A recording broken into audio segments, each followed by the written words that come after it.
Everyone investing in the market is chasing the same three trades right now: AI, technology, and the Magnificent Seven. And look, the performance has been real. The narrative has been real. The enthusiasm has been, in some cases, completely rational. But here's the thing. Nvidia is now trading at over 25 times revenue. The Mag 7 now represents 35% of the entire S&P 500. Hyperscalers have committed to nearly 700 billion in capex for 2026 alone, and free cash flow across all these companies is plummeting and completely collapsing. Most investors look at that and say, that's where the growth is and that's where I need to be. But that's where they're wrong. The best risk-adjusted opportunities in the market right now are not in the most crowded trades. They're in the sectors that got quietly repriced while everyone else was staring at chips and large language models. Today, we're covering three of them: healthcare, energy, and cybersecurity. Each one has structural tailwinds, compressed valuations, and an asymmetric setup that the consensus is significantly underpricing right now. Let's get into it. Sector 1. Healthcare, perhaps the most hated sector on Wall Street right now. If you want to understand where the opportunity is in healthcare, start with United Healthcare Group. At its peak, UNH had a market cap north of 570 billion. It insures over 50 million Americans and generates on average 20 billion in annual free cash flow. However, today it's trading at just over half that peak valuation. That is not a business in a structural decline. So here's what actually happened. Post-pandemic utilization surged, drug costs and labor costs stayed elevated longer than expected, and the medical loss ratios, being the percentage of premiums, the total revenue paid out as claims, these spiked across the entire insurance sector. The regulatory environment turned hostile, prior authorization policies became a political target, and the market looked at all of that and repriced the entire sector as if it was damaged permanently. Now, our view at TLI, it's not damaged permanently, it's only temporary. Insurance is fundamentally a repricing model. So when these insurers get squeezed, they reprice premiums next year, they tighten prior authorization and approvals, and adjust the list of drugs that they are willing to cover. Profits quickly return, margins recover, and the early data says that inflection is already happening now as of Q1 2026. Oscar Health's medical loss ratio came in at just 70.5% in Q1 2026, down from 95.4% in Q4 25. Similarly, United Health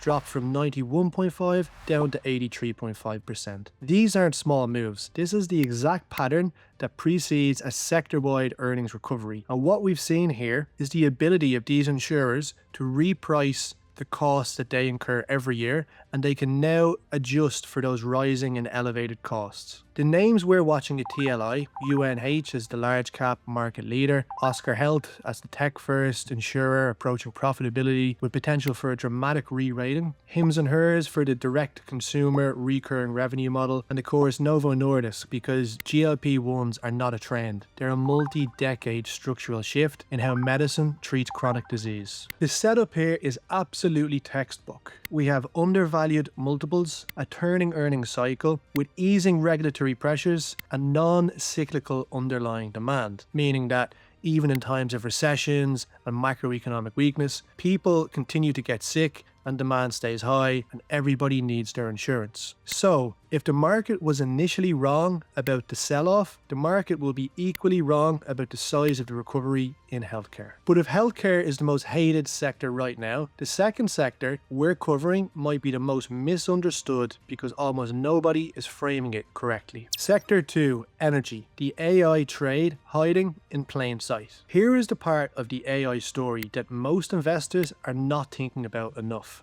AI runs on power, enormous amounts of it, and the United States and most of the developed world just does not have enough. Let's talk about both demand and the structural timeline bottleneck ahead. The Department of Energy projects US electricity demand alone is going to increase by 20% in the next couple of years, primarily driven by data centers and AI workloads. The same hyperscalers are committing to over 700 billion in capex, most of that to physical infrastructure, being servers, cooling, and the power required to run them. And here's where it gets concerning. Building new grid scale power capacity takes 3 to 5 years just for permitting, then another 2 to 3 years alone for construction.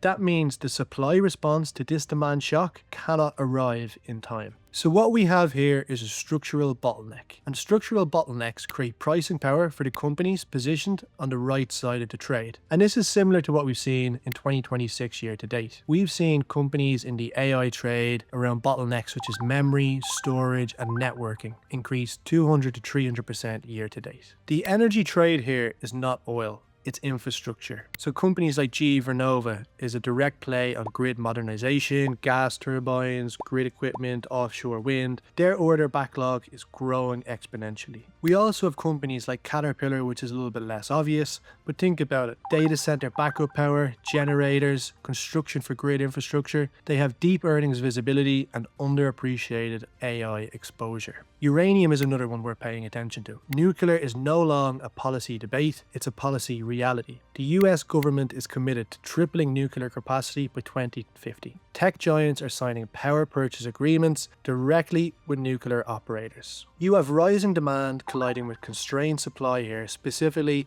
with Kazatomprom with the supply chain risk. You can look at companies here like Camco and NextGen Energy. And there's a less discussed angle worth watching, being the Bitcoin mining operations that are pivoting their cheap renewable power infrastructure and high density power setups directly towards the AI compute. And that transition is early, but the infrastructure fit is obvious. The reason we at TLI find this setup particularly compelling is because of the hedge it provides. If AI scales as projected, is completely successful, well then energy demand will accelerate. However, if AI disappoints and capital rotation comes out of tech, then the energy transition will still drive growth regardless. So you get upside participation in the AI team with structural protection underneath it. Now, this brings us to our third sector, and this one I'd argue has the most durable demand curve of any of the investment thesis in this entire market right now. Sector number 3, cybersecurity, the fastest growing threat that nobody is fully pricing. Dario Amodi, the CEO of Anthropic, and Jamie Dimon, the CEO of JP Morgan, sat down and were asked directly about the cybersecurity risks to US infrastructure. Amodi referenced active Chinese state security attacks on US companies and government infrastructure, tens of thousands of unpatched vulnerabilities found by their latest agent Mythos, and a window of roughly 6 to 12 months to fix all of these exposures before they become critical. That's not a risk scenario, that's the current situation. Here is the thing about the relationship between AI and cybersecurity. The same capabilities that make AI powerful for legitimate uses are making attackers significantly more dangerous. They have automated vulnerability scanning, convincing social engineering at industrial scale, and self-rewriting malware that adapts to defenses in real time. AI has essentially broken the cat and mouse equilibrium that cybersecurity was built around, and it broke it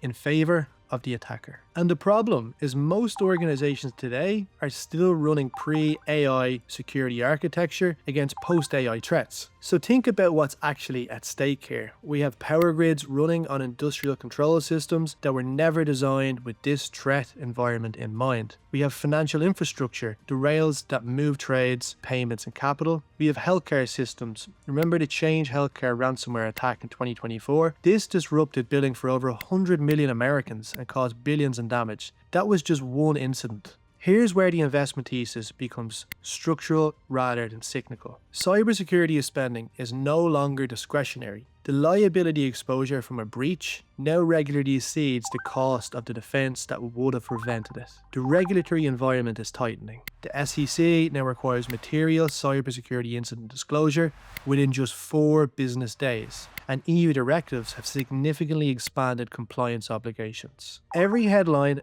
every breach, every new AI-powered attack generates new cybersecurity contracts. The demand curve for this sector only moves in one direction. Nobody wants to be that CEO who opted to cut the cybersecurity budget only for a cyber attack to follow. Imagine this, the operations are disrupted for months, the company is locked out of their ERP systems, while attackers transfer themselves hundreds of millions, and the company also loses its credibility with customers and the market. Imagine being the CEO who has to explain that to the board of directors, that, well, it was a cost-saving initiative and we didn't think we needed it. Cybersecurity is insurance for CEOs and senior management, no matter the cost. Cybersecurity will become a necessity, especially with the advanced AI phishing attempts and digital attacks that we are now witnessing at unprecedented levels. So to put this simply, this is one of the cleanest secular trends. Think about it. More digital infrastructure and AI means more cyber attacks, which requires more security spends. Some of the cybersecurity names worth understanding: CrowdStrike for endpoint and cloud security. It has a high multiple, but the growth and switching costs justify it. Palo Alto Networks for the platformization play, integrated suites with durable revenue and high switching costs. SentinelOne for a pure play AI native security with autonomous threat response and growing rapidly from a smaller base. And then we have Fortinet as the value play with solid fundamentals, strong mid-market and industrial control system penetration, which is exactly where the infrastructure vulnerability sits. So here's where we land at TLI. The market right now is pricing the most crowded, most expensive trades as if the momentum will run forever. It won't, it never does, and when capital rotates, and it always rotates, the question isn't whether you're already positioned in the sectors that are being ignored today. Healthcare is in the middle of an earnings recovery.